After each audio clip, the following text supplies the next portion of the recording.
Hi welcome back to my YouTube channel. ಯಾರ್ಯಾರು ನನ್ನ YouTube channel subscribe ಮಾಡ್ಕೊಂಡಿಲ್ವ ದಯವಿಟ್ಟು ಪ್ಲೀಸ್ ಸಬ್ಸ್ಕ್ರೈಬ್ ಮಾಡ್ಕೊಳ್ಳಿ, ಲೈಕ್ ಮಾಡಿ, ಶೇರ್ ಮಾಡಿ, ನನ್ನ ಮುಂದಿನ ವೀಡಿಯೋಸ್ಗೆ ಸಪೋರ್ಟ್ ಮಾಡಿ. ಇವತ್ತು ನಾವು ಎಲ್ಲಿಗೆ ಹೋಗ್ತಾ ಇದ್ದೀವಿ ಅಂದರೆ ಮಂಡ್ಯಕ್ಕೆ ಹೋಗ್ತಾ ಇದ್ದೀವಿ. ಯಾಕಂದರೆ ನನ್ನ ಮಗನಿಗೆ ಸ್ವಲ್ಪ ಹುಷಾರಿರಲಿಲ್ಲ, ಅದಕ್ಕೋಸ್ಕರ ಮಂಡ್ಯಕ್ಕೆ ಹೋಗ್ತಾ ಇದ್ದೆ. ಏನಪ್ಪ ಕೈಯಲ್ಲಿ ಆ್ಯಕ್ಷನ್ ಮಾಡ್ತಾಯಿದ್ದೇನೆ ಅಂತ ಅಂದ್ಕೊಂಡ್ರೆ ಅವ್ನಿಗೆ ಅವಾಗವಾಗ ಬರುತ್ತೆ, ಅವಾಗವಾಗ ಹೋಗುತ್ತೆ. ಮಂಡ್ಯ ತೋರಿಸಿದ ತಕ್ಷಣ ಓಡೋಗುತ್ತೆ. ಅದಕ್ಕೋಸ್ಕರ ಇದು ನಮ್ಮ ಮಂಡ್ಯದ ಒಂದು ಫ್ಯಾಕ್ಟ್ರಿ ನೋಡಿ. ಯಾಕಂದರೆ ಬಾಳೆ ಸ್ಟಾರ್ಟ್ ಆಗಿದೆಯಲ್ಲ, ಅದಕ್ಕೋಸ್ಕರ ಇನ್ನೂ ಶುರು ಏನು ಮಾಡಿಲ್ಲ. ಟ್ರ್ಯಾಕ್ಟರ್ಗಳು ನಿಂತಿದ್ದಾರೆ. ಇವತ್ತು ಭಾನುವಾರ ಆಗಿದ್ದರಿಂದ ರಜಾ ಅಲ್ವಾ, ಅದಕ್ಕೋಸ್ಕರ ಟ್ರ್ಯಾಕ್ಟರ್ ನಿಲ್ಲಿಸಿದ್ದಾರೆ. ನಾವೀಗ ಎಲ್ಲಿಗೆ ಹೋಗ್ತಾ ಇದ್ದೀವಿ ಅಂದರೆ ಅವ್ನಿಗೆ ಹುಷಾರಿರಲಿಲ್ಲ ಅಲ್ಲ, ಅದಕ್ಕೆ ಆಸ್ಪತ್ರೆಗೆ. ಯಾಕಂದರೆ ಅವ್ನಿಗೆ ಯಾವಾಗಲೂ ರೆಗ್ಯುಲರ್ ತೋರಿಸೋದು ನಾವು ಶ್ರೀನಿವಾಸ್ ಡಾಕ್ಟ್ರ್ ಹತ್ರ. ಅದು ಗೌರ್ಮೆಂಟ್ ಆಸ್ಪತ್ರೆ ಹಿಂದೆ ಇರೋದ್ರಿಂದ ಅಲ್ಲಿಗೆ ಹೋಗ್ತೀವಿ. ಅಲ್ಲಿ ನೋಡ್ರೆ ಸಂಡೇ ಅಲ್ವಾ, ಇವತ್ತು ರಜಾ. ಅವ್ರು ಯಾವಾಗಲೂ ತೆಗಿತಿದ್ರು 1 ಗಂಟೆವರೆಗೂ, ಇವತ್ತು ರಜಾ ಮಾಡಿದ್ದಾರೆ. ಅದಕ್ಕೆ ನಾವು ಗೌರ್ಮೆಂಟ್ ಆಸ್ಪತ್ರೆಗೆ ಹೋಗ್ತಾಯಿದ್ದೀವಿ. ಯಾವ ಗೌರ್ಮೆಂಟ್ ಆಸ್ಪತ್ರೆ?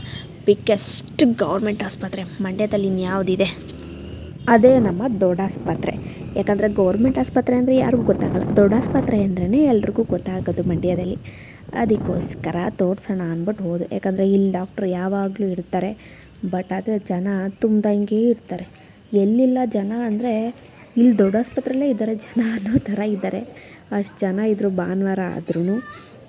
ಆಯಿತು ಸರಿ ಬೇಕು ಅಂದರೆ ಫಸ್ಟು ಚೀಟಿ ತೊಗೋಬೇಕು. ಅದಕ್ಕೋಸ್ಕರ ನಮ್ಮ ಮನೆಯವ್ರನ್ನ ಚೀಟಿ ತೊಗೊಬನ್ನಿ ಅಂತ ಅಂದ್ಬಿಟ್ಟು ನಾವು ವೆಯ್ಟ್ ಮಾಡ್ತಾಯಿದ್ವಿ.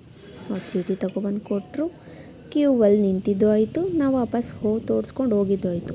ನಾವೀಗ ಎಲ್ಲಿಗೆ ಹೋಗ್ತಾ ಇದ್ದೀವಿ ಅಂತ ಅಂದ್ಕೊಂಡ್ರೆ, ನಾವು ಹೋಗ್ತಾ ಇರೋದು ಪೇಟೆ ಬೀದಿ. ಪೇಟೆ ಬೀದಿ ಅಂದರೆ ಇನ್ನೇನಪ್ಪ, ಅಲ್ಲಿ ಈ ಕಡೆ ನೋಡಿದ್ರೆ ಸೀರೆ, ಈ ಕಡೆ ನೋಡಿದ್ರೆ ಮಕ್ಕಳು ಬಟ್ಟೆ, ಈ ಕಡೆ ನೋಡಿದ್ರೆ ಒಡವೆ. ನಾವು ಏಕೆಂದರೆ ಮಾರ್ಲಿಮೆ ಹಬ್ಬ ಹತ್ರ ಬತ್ತಲ್ವ, ಅದಕ್ಕೋಸ್ಕರ ಬಟ್ಟೆ ತೊಗೋಬೇಕು ಅಂತ ಹೋಗ್ತಾ ಇದ್ವಿ. ನಾವು ಯಾವಾಗಲೂ ರೆಗ್ಯುಲರಿ ಹೋಗೋ ಶಾಪು ಅಂತ ಅಂದರೆ ವೆರೈಟಿ ಶೋರೂಮ್. ನಾವು ಯಾವಾಗಲೂ ಅಲ್ಲೇ ಜಾಸ್ತಿ ಬಟ್ಟೆಗಳು ತೊಗೊಳ್ಳೋದು ಮಕ್ಕಳಿಗೆ.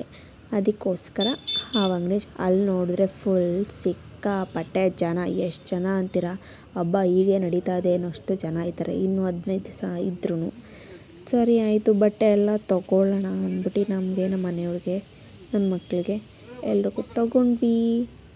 ಅಲ್ಲೇ ಒಂದು ಮಿರರ್ ಕಾಣಿಸ್ತು, ಸುಮ್ಮನೆ ಹಂಗೆ ಫೋಸ್ ಕೊಡೋದು ಕಾಮನ್ ಅಲ್ವಾ. ತುಂಬ ಹೊಟ್ಟೆ ಹಸಿತಾಯಿತು ಅಂದ್ಬಿಟ್ಟು ಅಲ್ಲಿಂದ ಹೋಟ್ಲಿಗೆ ಹೋದ್ವಿ. ಅಲ್ಲಿ ನೋಡಿದ್ರೆ ಬಿರಿಯಾನಿ ತೊಗೊಂಡ್ವಿ. ನನ್ನ ಮಗಂಗೆ ಹುಷಾರಿಲ್ಲ ಅಂದ್ರೂ ಬಿರಿಯಾನಿನೇ ತಿನ್ನಬೇಕು ಅಂತ ಹಠ ಮಾಡಿದ್ದಕ್ಕೋಸ್ಕರ ಬಿರಿಯಾನಿ ತೊಗೊಂಡ್ವಿ. ಬಿರಿಯಾನಿ ತಿನ್ಕೊಂಡು ನಾವು ತಿರ್ಗಾ ಹೊರಟಿದ್ದು ನಮ್ಮ ಆಂಟಿ ಮನೆಗೆ.